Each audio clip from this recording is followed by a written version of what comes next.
तो चलिए गाइज, ये हमारा फ्यूचर परफेक्ट कंटिन्यूअस टेंस है और इसमें थोड़ा सा परिवर्तन होता है। जो सारे कुछ चेंजेस होते हैं इसमें, हमारे पास्ट और प्रेजेंट के हिसाब से कुछ इसमें परिवर्तन होते हैं उसके अकॉर्डिंग। चलिए देखते हैं क्या होता है परिवर्तन इसमें। तो मेनली मैं सबसे पहले बात करता हूँ अफर्मेटिव सेंटेंस के बारे में।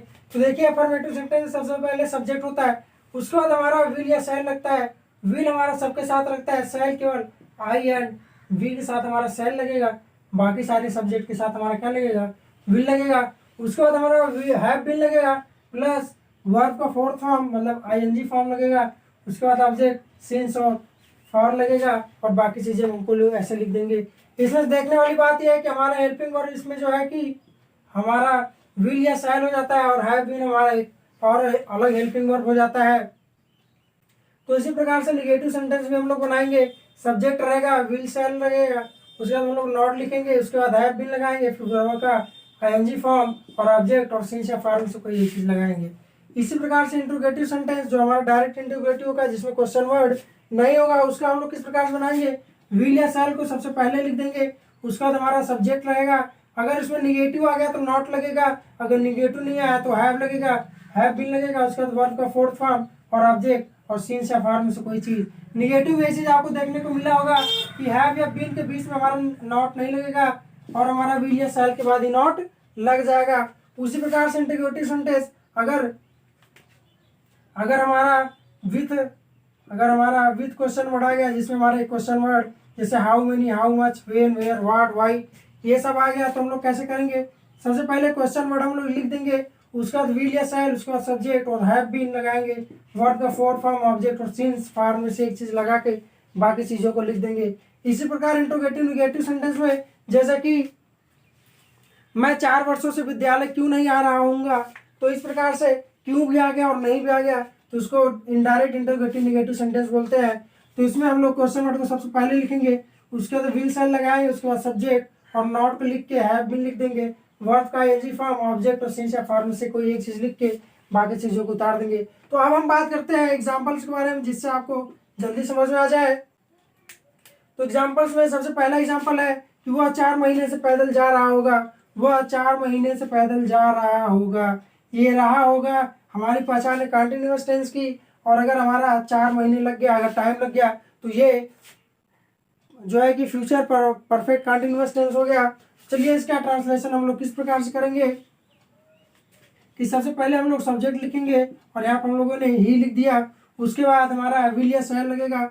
मैंने बताया था आई और वी को छोड़ के बाकी साथ विल लगेगा, तो ही विल, उसके बाद have been, he will have been. 4 महीने से पैदल जा रहा होगा तो he will have been going on foot. पैदल का अंग्रेजी क्या होता है, ऑन फुट। हमारा पैदल का अंग्रेजी होता है ऑन फुट। तो he will have been going on foot, क्योंकि 4 महीने है तो हमारा पीरियड ऑफ टाइम है, तो फॉर 4 मंथ्स, फॉर 4 मंथ्स। ये हमारा हो गया इसका ट्रांसलेशन। और दूसरा हमारा है कि वह हम सब सुबह से लड़ाई नहीं कर रहे होंगे। हम सब सुबह से लड़ाई नहीं कर रहे होंगे, तो इसका बनेगा वी और वी के साथ लगेगा सेल, तो वी सेल, उसके बाद हमारा नॉट लग जाएगा, तो we shall not have been. और लड़ाई करने की अंग्रेजी होती है फाइट, उसकी अंग्रेजी हो जाएगी फोर्थ फॉर्म फाइटिंग, तो we shall not have been fighting. और सुबह है तो सुबह हमारा पॉइंट ऑफ टाइम है, तो सिंस मॉर्निंग हमारा हो जाएगा। हमारा अगला एग्जांपल है कि क्या मैं 2 बजे से मैच खेल रहा हूँगा।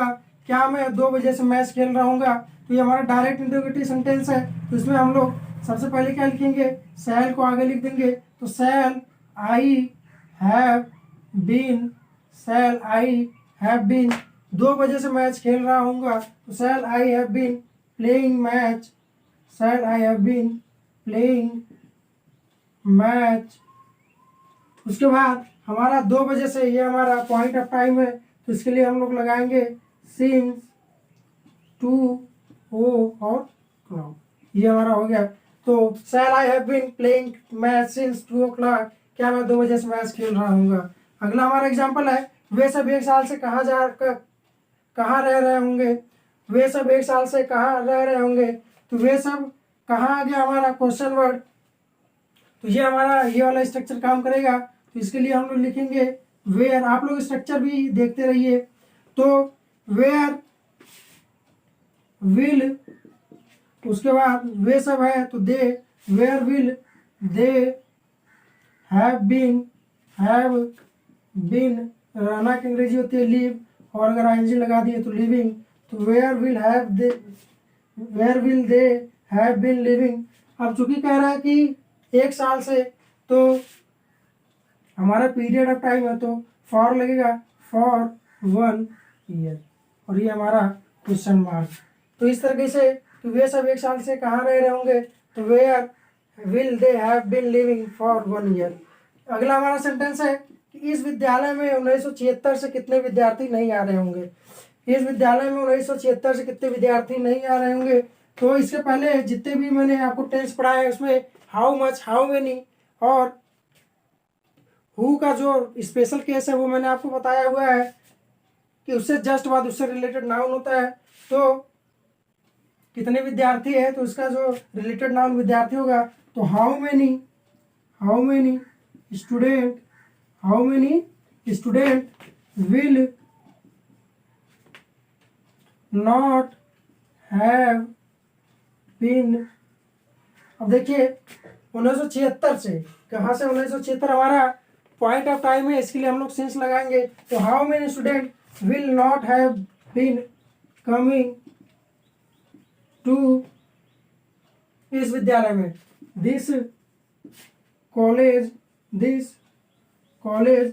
अब हमारा 1976 से है तो सिंस 1976, सॉरी हमारा क्वेश्चन मार्क लग गया। तो ये कुछ एग्जांपल है, आप लोग इसका एक स्नैपशॉट ले लीजिए। और मैं बताता हूँ कि देखिए जितने भी टेंस मैंने आपको बता दिए, आप लोग खुद से प्रैक्टिस करिए, चाहे जिस बुक से प्रैक्टिस करिए। आप प्रैक्टिस करेंगे आपको क्लियर होगा डाउट। अगर आपको कोई भी डाउट होता है तो आप हमारे कमेंट बॉक्स में लिख लीजिए। और आपको ये वीडियो अगर अच्छा लगे तो इसको लाइक करिए और अपने दोस्तों में ज़्यादा से ज़्यादा शेयर करिए। और अगर हमारे चैनल पर नए हैं तो हमारे चैनल को सब्सक्राइब करिए। और अगर आप पूरी वीडियो नहीं देखेंगे तो आपको समझ में नहीं आएगा, क्योंकि ये जो फ्यूचर परफेक्ट कंटिन्यूअस टेंस है थोड़ा अलग होता है। तो एक स्नैपशॉट ले लीजिए इसको और आप लोग अपने से प्रैक्टिस करिए ताकि आप लोग को अच्छे से समझ में आ सके। तो thank you guys and keep on watching Gyanvani tutorials.